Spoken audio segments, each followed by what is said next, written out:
Time now for our Wall Street Week Daily segment. David Westin had a chance to sit down with Gina McCarthy, managing co-chair of the coalition America is All In. That's what it's called. She's also, of course, the former administrator of the Environmental Protection Agency, and they had a chance to discuss the health aspects of climate change. Let's take a listen. Health doesn't seem to be an issue that people are connecting with the issue of climate change. And it's really important, I think, to make sure that people understand that there is a link between air pollution and our dependence on fossil fuels. Look, personal health and the health of our planet are inextricably linked. And we know now that 99% of people around the world are breathing dirty air that does not meet WHO standards. And that is contributing to 7 million premature deaths every year and 500,000 kids. That's amazing numbers. So my effort is to try to get the word out that we have to do better than this. We have to connect both the challenge our planet is facing on climate change, but look at resolving that by recognizing that there are opportunities that we have to also tackle this health crisis while we continue to invest in resilience and adaptation in climate. I just feel like it's a missing piece of the equation that can make the climate challenge both relevant to communities all across the world, but also a huge opportunity for both public and private sector investments. Let me pick up on two things you said. We can do better and we can make it more relevant. You've really devoted yourself to climate and addressing the problems with climate. There's a sense on some people's part that we may be losing a bit of momentum.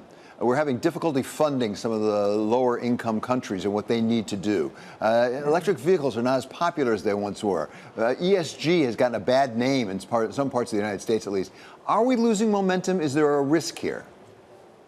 You know, I don't think so. I think we have to make sure that we really continue to control the narrative here, because it's important that real information be given to people. And I think there's a challenge, you know, that addressing climate change poses to fossil fuel companies. And I can see that, you know, eking into conversations even in the United States, in rural communities and others, where these issues are being posed in ways that I don't think genuinely look at both the benefits of climate action, but also the extended way in which we can make this benefit people.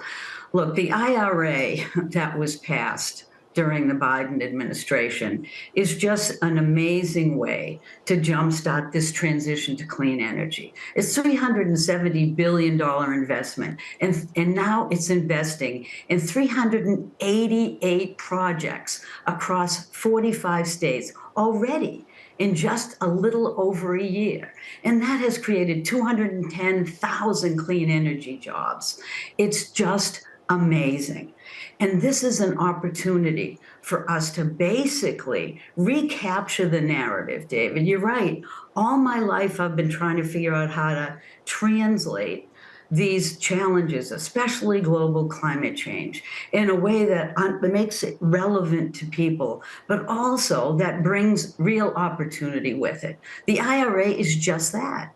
It's actually investing in our future, and we're investing in the United States again. We're rebuilding our manufacturing sector in the Midwest. We're kicking butt on electric vehicles. So I know people are raising issues and concerns, but we've grown 210,000 clean energy jobs with the IRA resources. So we are moving forward. How do you get from international agreements in faraway places and even federal programs down to the individual, to the local level, to the states, to the cities, the communities, to make this less abstract? Because as you suggest, a lot of it sounds pretty abstract and pretty much removed from me and my personal life. Well, David, that's why I actually, after I left the White House, I joined Bloomberg Philanthropies to do work to actually do exactly what you're talking about.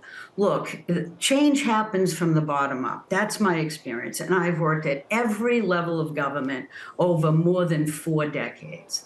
And what you begin to realize is the federal government is great when it's pushing, especially with benefits like the IRA produces. But you need to build from the bottom up.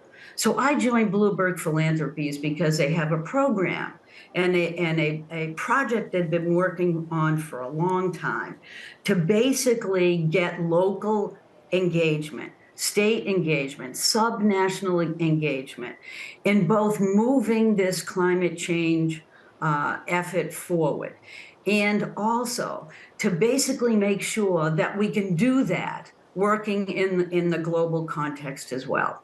So I am now a managing co-chair at America is All In. I am traveling to make sure that people know what's in the IRA, know how to access it, and to begin to more effectively engage a coalition that's now more than 5,000 of leaders at the state and local levels, leaders of corporate America, leaders of the healthcare sector.